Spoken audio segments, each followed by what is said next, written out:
By partaking in happiness-inducing activities without... Have you ever had a moment where life seems to be going too well? Like, everything's happy, maybe got a new promotion, new girlfriend, pay raise, maybe you just hit 100 followers on Twitch. But you can't really enjoy it, you're scared, like something bad's gonna happen any second.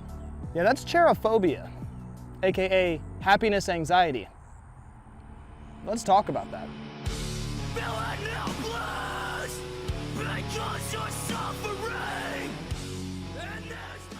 Hey guys, my name is Gooperatives and I'm here today to connect you with your mental health. Now, before we get started, it is really important that I let you know that I'm not a therapist. I'm not a mental health professional or a medical health professional. I'm just somebody who struggles with my own mental health disorders, and I really enjoy reading, learning, exploring, growing, and distilling all of that information in a way that you guys can take it and use it for yourselves. Now, of course, today we're going to be talking about cherophobia, or what's considered to be happiness anxiety, and where that really stems from. It really wasn't until 6 or 7 months ago that I realized I was really preventing myself from being happy, truly happy. Anytime things seemed to be going right, I just felt that itching feeling. I became obsessed with the idea that something bad was going to happen, and I fixated on that instead of the happy moment that I was in. I found out that this perpetuated itself from a very young age, and I started drawing incorrect correlations between events and causation. But was that true? Did happiness have strings attached to it? And by being happy, was I inadvertently inviting negativity or this black cloud into my life? Did that mean that happiness couldn't exist without negativity? See, negative events happen in our life. If the sun was shining every day, we would stop appreciating everything that it is. In an interesting way, negativity teaches us to really appreciate that sunshine, to really bask in it as long as we can.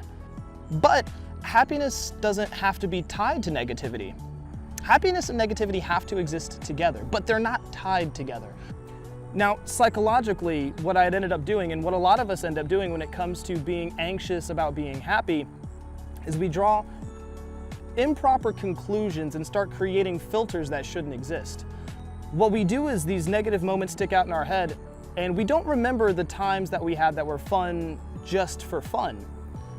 Oftentimes what happens is we start associating happiness with a negative event, and if that happens enough times, our brain starts to filter out the fact that happiness and good moments can exist without consequence.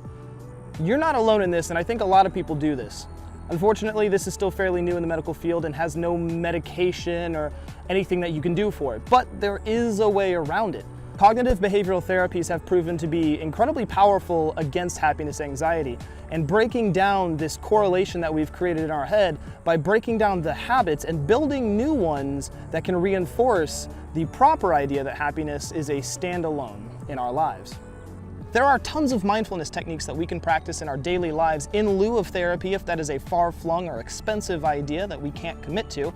Mindfulness is something that we should always be practicing for our mental health, but in this case, exposing ourselves intentionally or indulging in happiness-inducing activities and being cognitively aware that they are not attached to negativity can really reinforce that there's no correlation there, that it's false. The thing that we can do is go on walks, take that spontaneous trip to the amusement park, or just have a really relaxing bath with your significant other.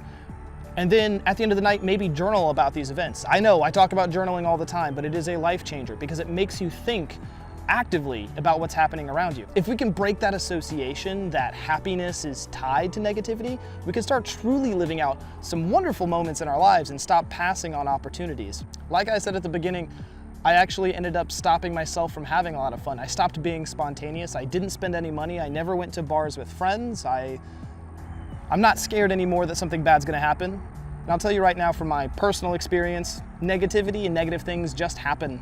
They just happen. So why not live life to the fullest while you can? That makes sense. We should definitely do that. That doesn't mean be irresponsible, but it does mean that we should be sure that we're really indulging in those good moments so that we're not living in this pit of despair and self-defeat. Remember guys, if you think you're alone, you're not. Come find us on Twitch, Discord, check out our podcast titled Mental Health Mondays, or head on over to heartsupport.com where you can join a community full of wonderful, loving, caring people who are willing to listen to you and share their own experiences with their mental health.